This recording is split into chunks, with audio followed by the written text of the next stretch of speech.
Todo el mundo dice que hay un resurgir de la espiritualidad, especialmente entre los jóvenes, pero también muchos alertan, por ejemplo, la Conferencia Episcopal Española, que ese resurgir tiene que estar bien encaminado. No dejarnos monopolizar por nuestras emociones y abrirnos a tener un conocimiento y una vivencia de la fe completa. Y hoy vamos a hablar de cómo la espiritualidad te puede atrapar y te puede llevar por el peor de los caminos. Estamos hablando de espiritismo, de reiki y de otras terapias alternativas que te prometen sanar el alma, pero que realmente es todo lo contrario. Ese fue el caso de nuestra invitada de hoy, Catalina Davis, y la New Age. Catalina, ¿cómo estás? Muy buenas tardes, bienvenida aquí a Eclesias Domingo. Encantadísima, muchas gracias. Porque para la gente que no tiene ni idea, ¿qué es el New Age y por qué es malo? Es una corriente filosófica, espiritual, que abarca diferentes terapias alternativas. Es un concepto en el cual tú puedes elegir en qué creer, cómo creer, y nadie te va a poner ningún tabú. Con lo cual, si tú quieres pensar que Jesús está a la altura de Buda, lo puedes pensar y nadie te va a corregir. Si incluso quieres decir que son coetáneos históricamente, nadie te va a contradecir.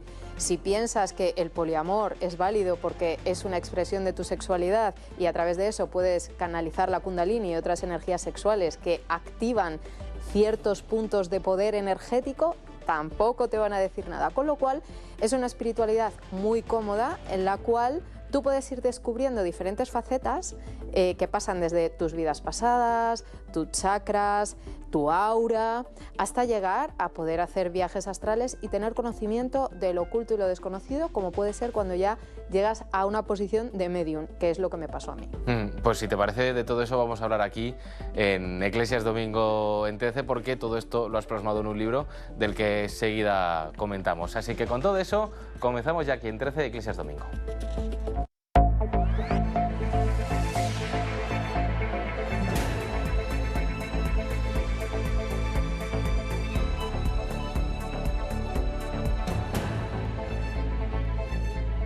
Estamos en 13, estamos en Eclesias Domingo y vamos a hablar de esos riesgos de dejarse llevar por una corriente espiritual cada vez más presente entre los jóvenes, que tú tienes origen en Estados Unidos y que nuestra invitada de hoy precisamente lo vivió en primera persona y ha decidido plasmarlo en un libro. Catalina, bienvenida de nuevo, muchas gracias por estar con nosotros aquí en 13. Nos explicabas y nos hacías una radiografía completa de esta corriente filosófica, espiritual, que nace en Estados Unidos y de algunos riesgos que tiene. A mí me gustaría también entender el origen, ¿no? De qué pasó o en qué momento comenzó esta corriente y por qué es un atractivo también para tantas personas.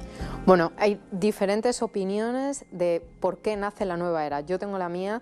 Pienso que hay algunos intereses sociales, económicos, políticos, lo desconozco, que impulsan a que nosotros nos alejemos de Dios y empecemos a tener una vida más manipulable, porque nosotros siempre buscamos controlar lo que nos pasa y tenemos esa sensación de falso control a través de las terapias alternativas.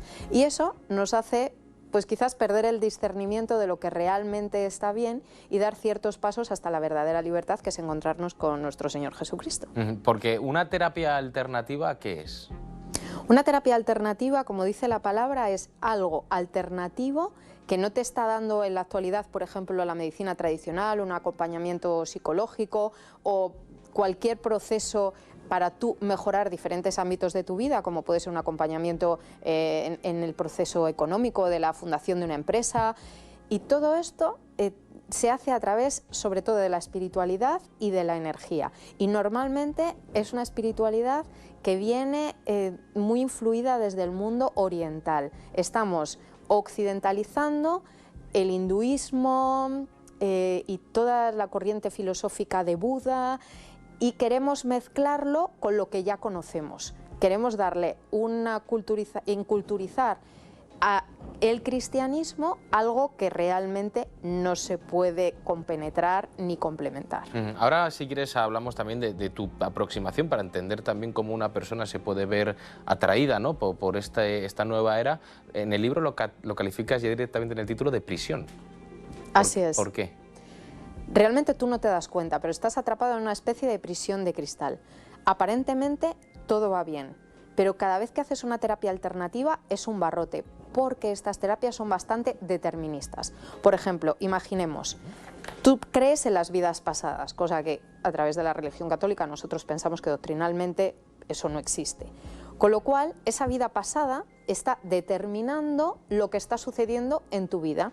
Voy a poner un ejemplo muy claro de un caso que nos llegó al movimiento. Yo soy fundadora de un movimiento católico, Asociación Privada de Fieles, aprobada por Monseñor Munilla, que se llama Movimiento Creo, en la cual ayudamos a las personas que están en Nueva Era a volver a la Iglesia Católica.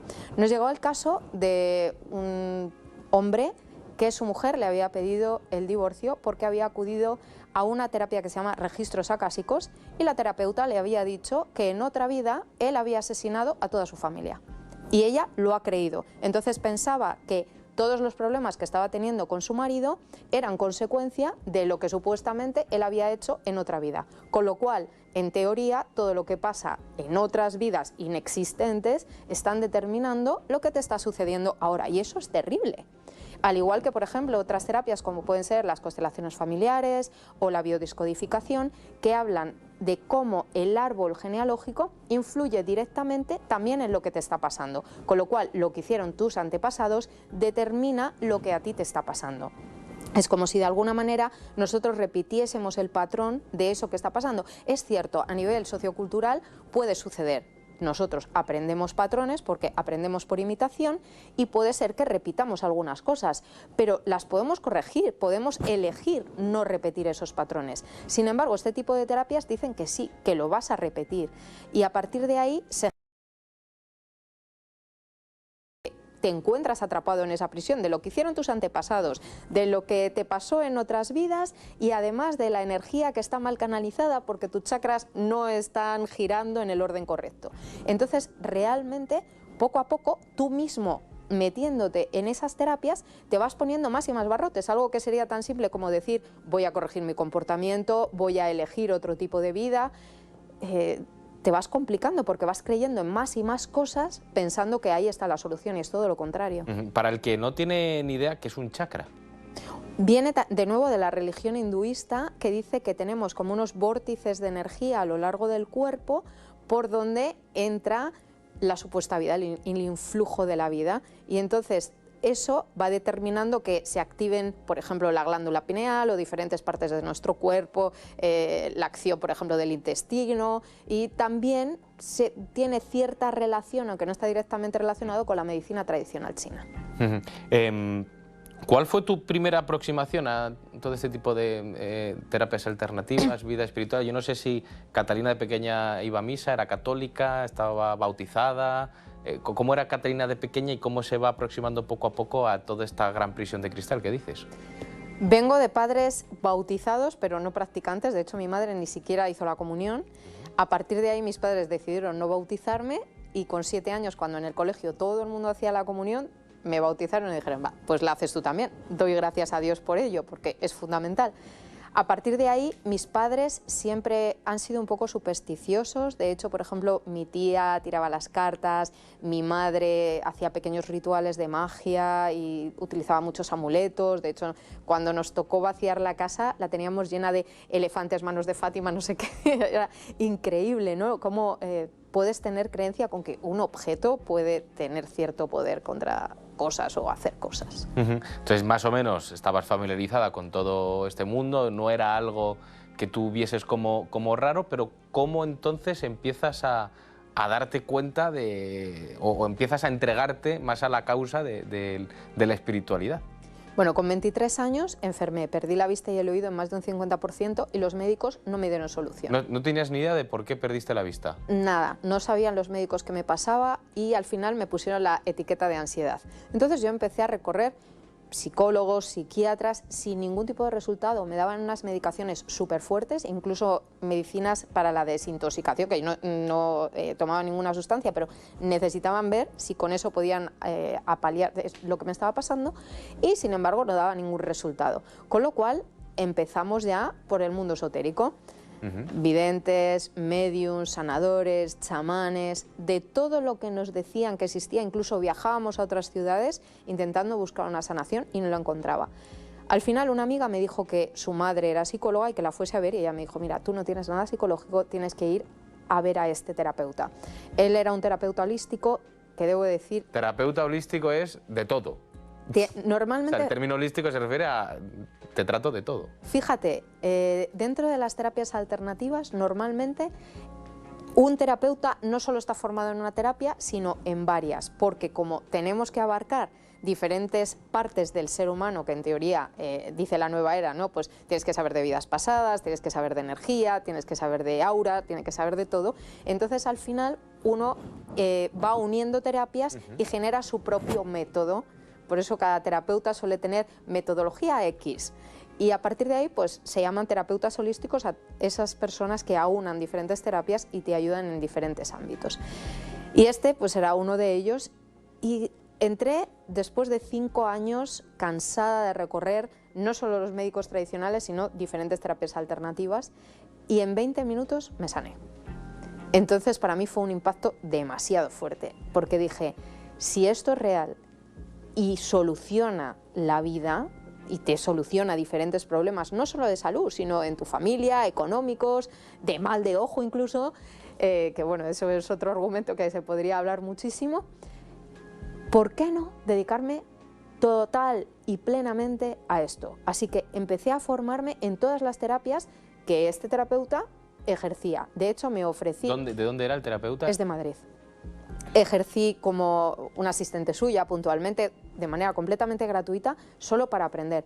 Y os puedo asegurar que desde la mañana hasta la noche, allí la gente que entraba, en la mayor parte, sanaban. Igual que a mí me pasó. Entonces para mí era un hecho comprobado, esto tiene que ser bueno, esto no puede ser malo. Sin embargo, lo que pasa es que sanas una cosa y al poco tiempo aparece otra. Y luego sanas esa otra y sucede otra cosa.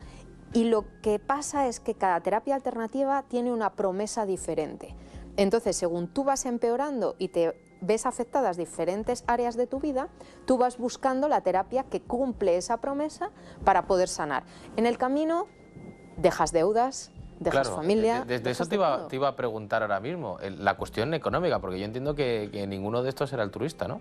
Absolutamente. Debo decir que algunos sí, algunos, si ven que tienes un problema económico, te atienden incluso de manera gratuita algunas sesiones para ver si mejoras, pero la mayoría viven de eso y bueno, pues como cualquier trabajo se cobra, pero ojo, a menudos precios. En mi caso, muchas veces la sesión conmigo costaba 150 euros y un retiro hasta 3.000. ¿Un retiro de...? Un retiro espiritual de nueva era. Tocábamos diferentes cosas, sanación del niño interior, redescúbrete a ti mismo. 23 años cuando pierdes parte de la vista, parte del oído. ¿Tú habías estudiado algo? ¿Tenías una carrera?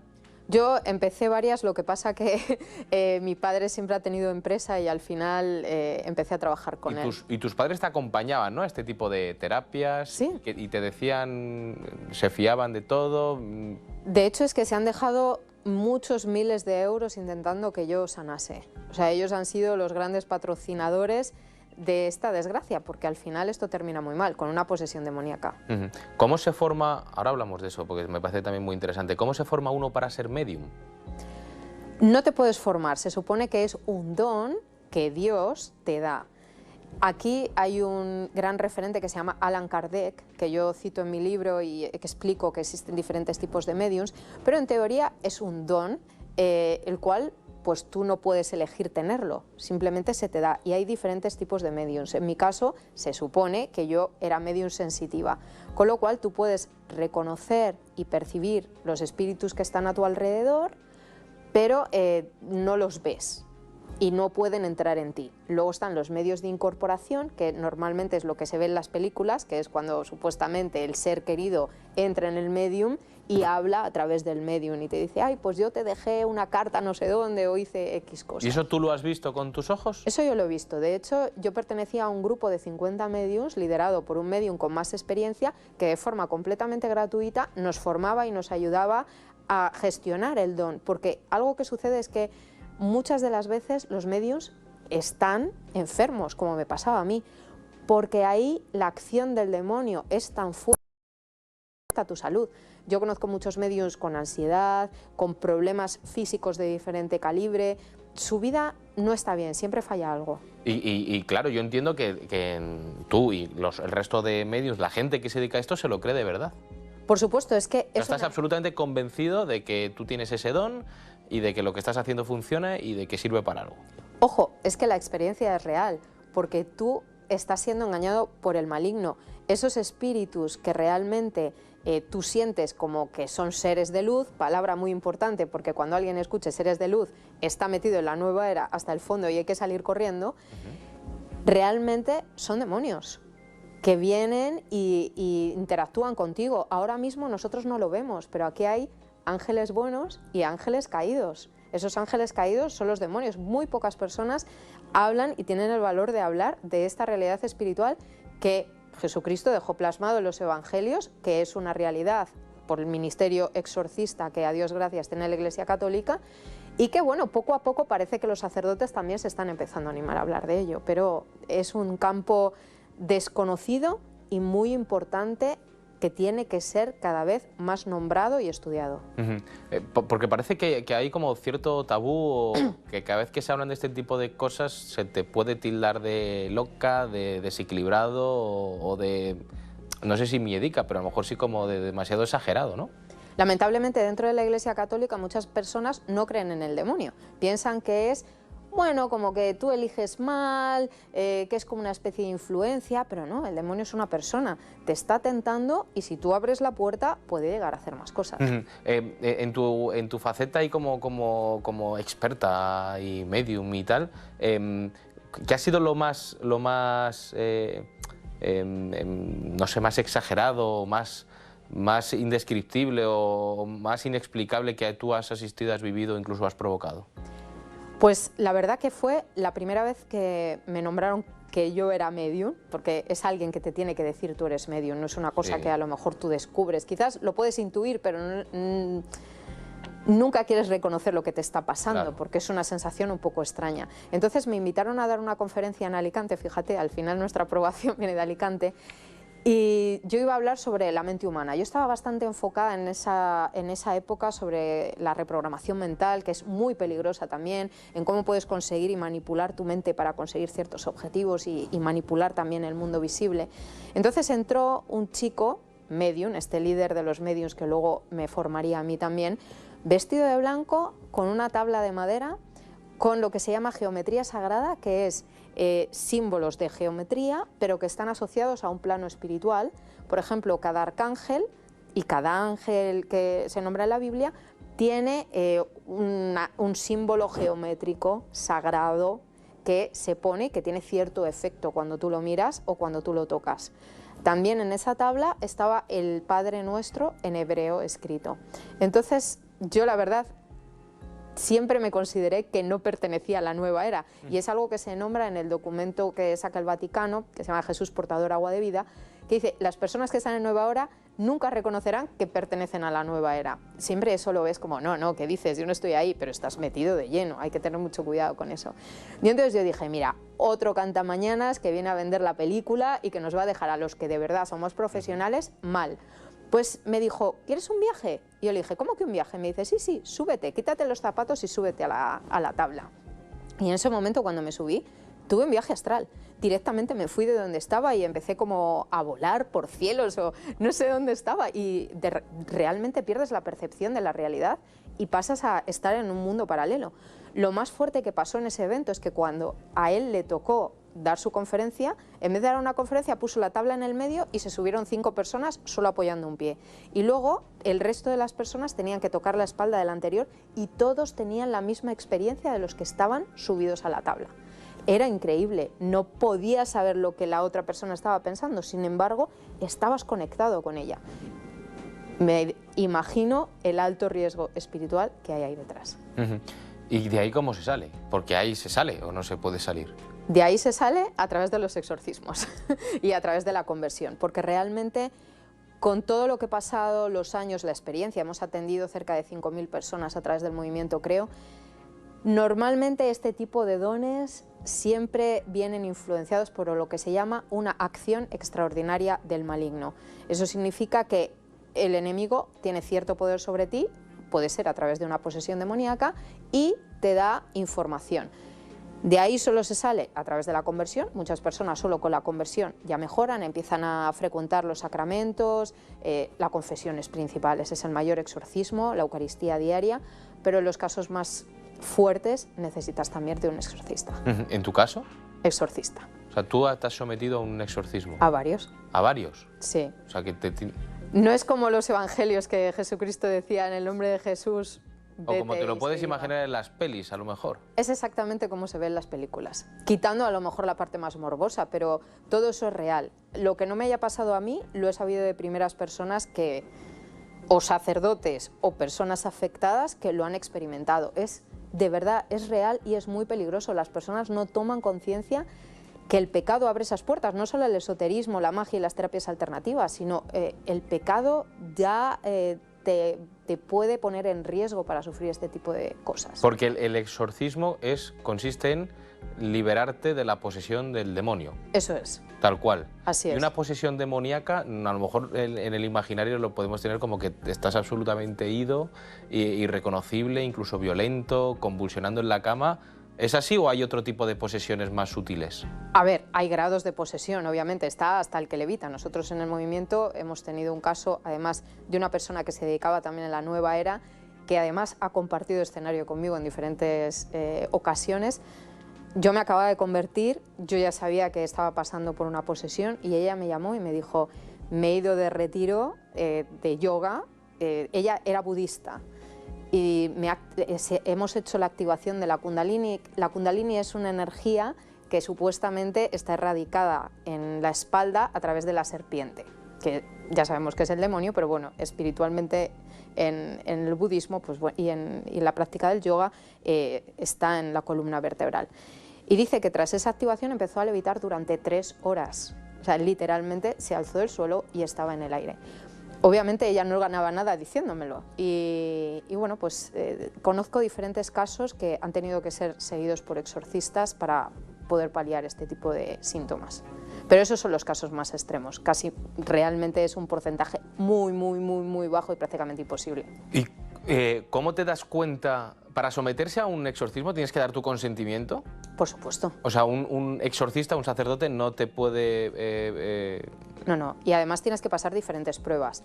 O sea, de hecho tienes que presentar papeles de psicólogo, papeles del médico, papeles del psiquiatra, que realmente no hay nada médico o nada científico que explique eso que te está pasando. O sea, que tú eres la primera persona que tienes que tener la firme voluntad de someterte a esa... Absolutamente. ¿Y tú cómo te das cuenta o cómo alguien se da cuenta de que realmente lo que le pasa es una posesión demoníaca? A ver, es muy difícil porque aunque en estado de trance pueden pasar todas estas cosas, se llama estado de trance el momento en el que el demonio sí puede entrar dentro de ti y poseer el cuerpo, pero eso dura minutos o segundos, no es que estás todo el tiempo poseído. Una persona poseída puede tener una vida completamente normal, trabajar, tener su familia, etc.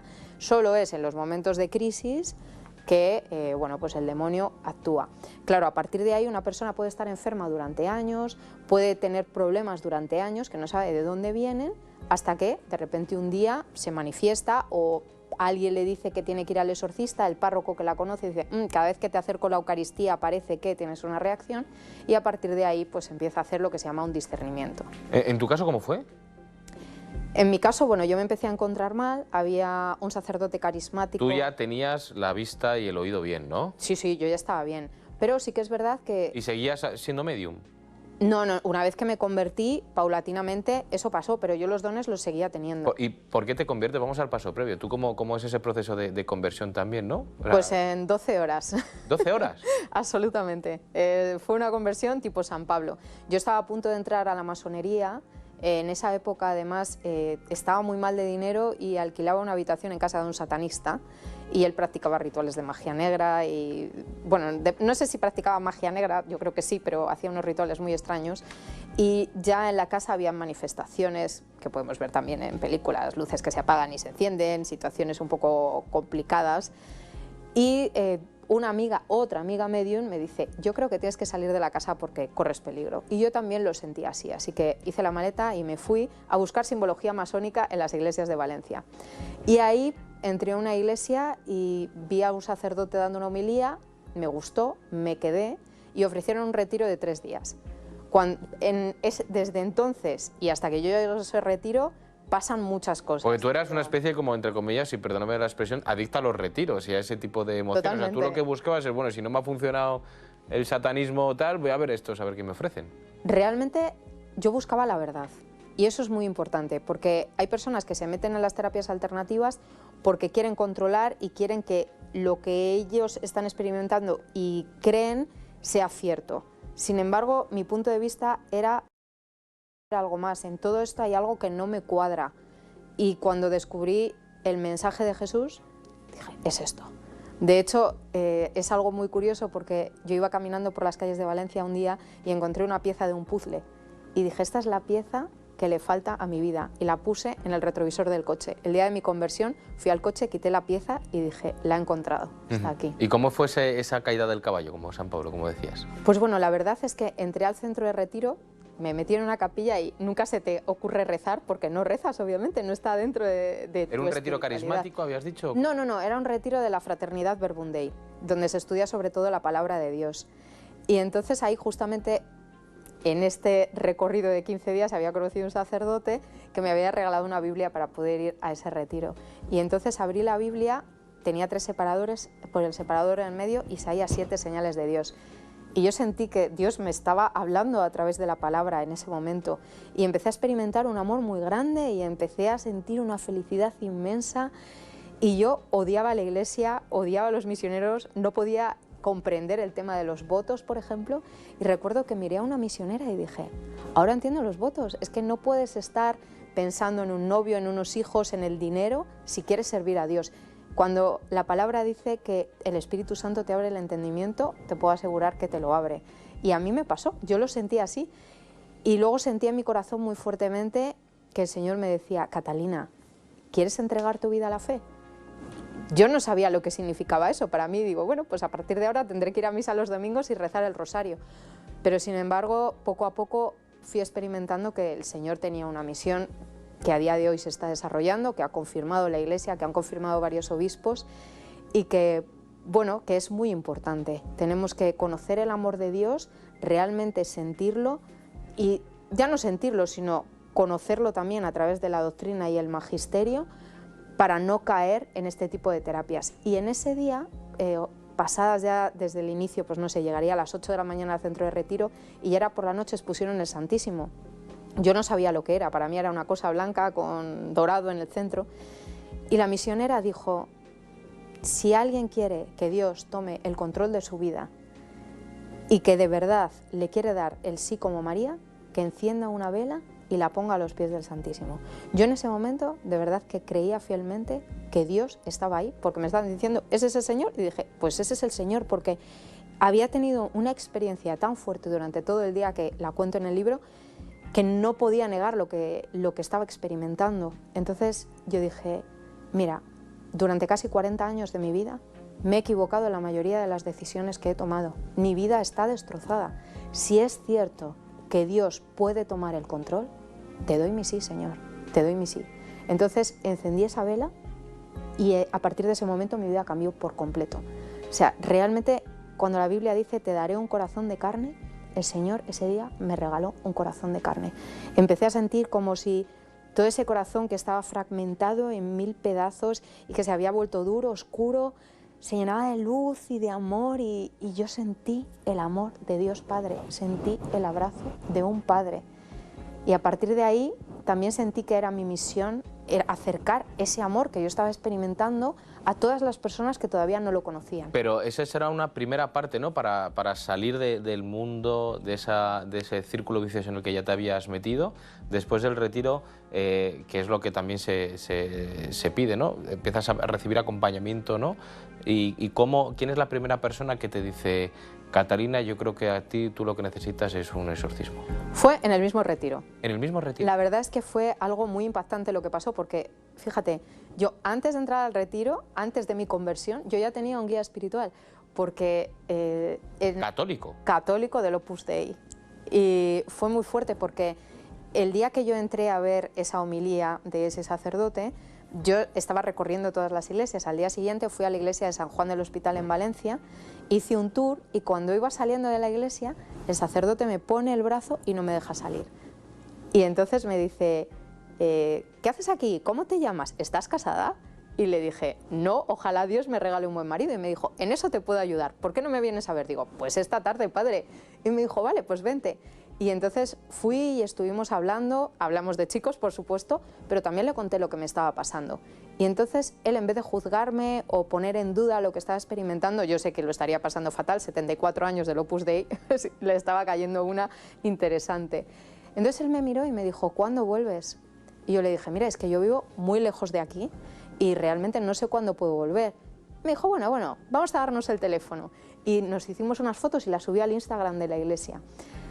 Al día siguiente, y después de ese encuentro con él, yo sentí que tenía que dejar esa casa mágica. Yo la llamo la casa mágica, donde vivía con el satanista.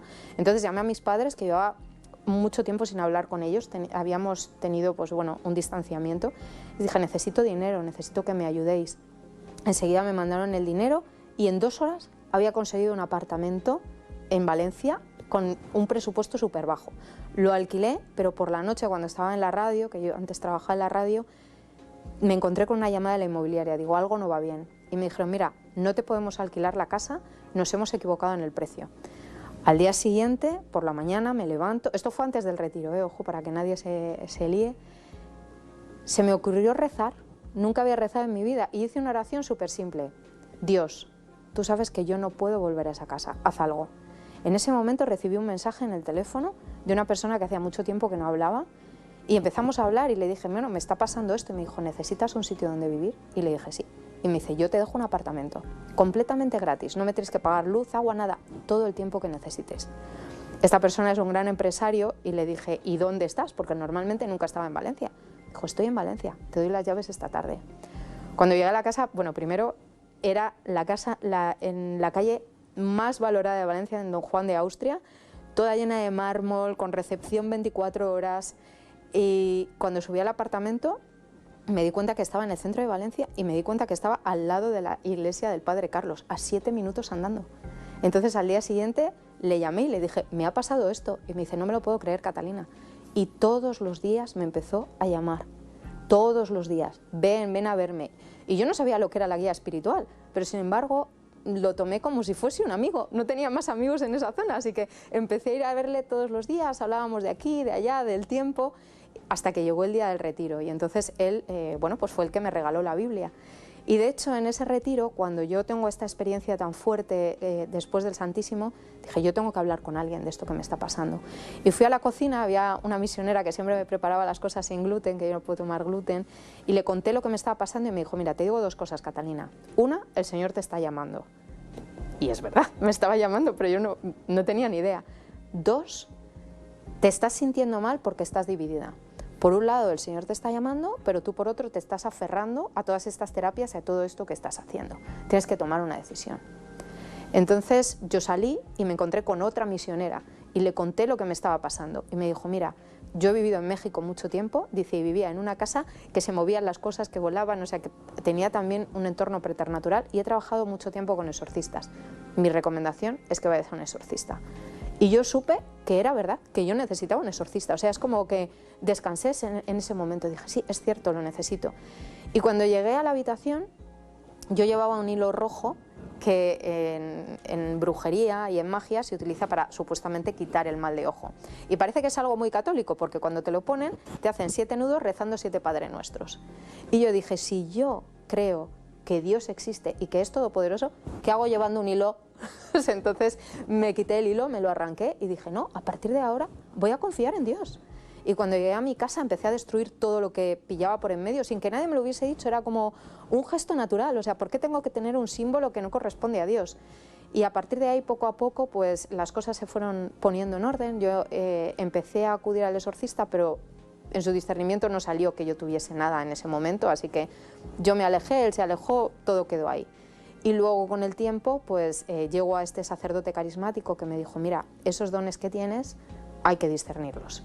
Así que empezó a hacerme oraciones de liberación, que no exorcismo, nunca pasaba nada, pero yo cada vez que salía de esas oraciones me encontraba mal, me encontraba muy mal, al punto que un día estaba tan desesperada que se me ocurrió llenar la bañera de agua bendita, de sal bendita y de aceite y meterme en la bañera con cantos gregorianos y luego me puse una oración de liberación.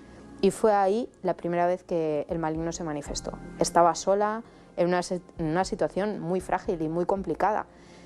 Y bueno, pues el Señor me asistió. Yo lo que viví y experimenté es que mi cuerpo iba por un lado, pero mi alma estaba con Dios. O sea, yo sentí un amor. O sea, si el día de mi conversión sentí amor, ese día fue algo tan grande, tan fuerte, que gracias a eso yo pude seguir adelante con mi vida, porque si no hubiese sido un trauma, yo creo que para encerrarme realmente. Impresionante testimonio, Catalina. Y ahora dices que trabajas también y esos dones los pones también al servicio de otras personas. Bueno, los dones ya no están. Realmente esos dones son muy peligrosos. Las personas que han estado sobre todo en Nueva Era y tienen dones, desde ya mi recomendación es, por favor, no los puedes usar porque no vienen de Dios. Después del proceso de exorcismo uno empieza a perder esos dones y obviamente ahí aparecen los dones del Espíritu Santo.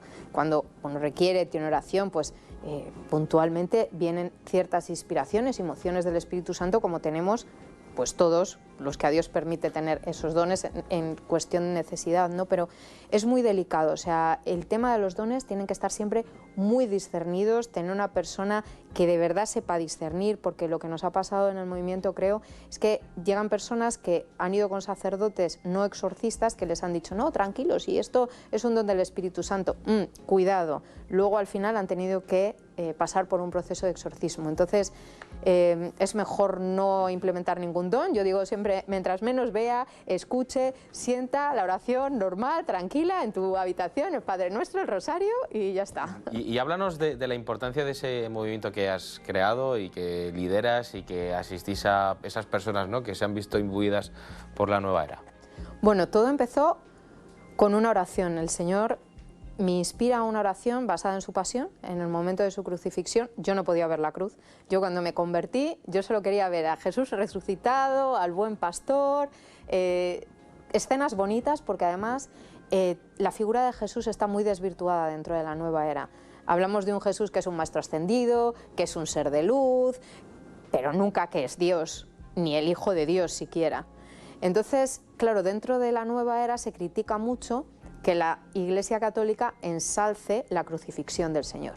Y entonces, claro, en mi proceso de conversión, al principio a mí me encantaba el niño Jesús y toda esta imaginería que realmente pues, no tenía nada que ver con Cristo crucificado, hasta que en una peregrinación de Fátima, pues yo estaba postrada delante del Santísimo y siento y veo, imagino a Jesús crucificado y siento esa necesidad de acompañarle ahí a los pies de la cruz, de estar como San Juan y de tener incluso la posibilidad de poder sanar sus heridas, besarlas, aliviarle ese dolor, poder hablar con él, interactuar con él, y ahí empiezo a tener una relación muy personal con Jesús.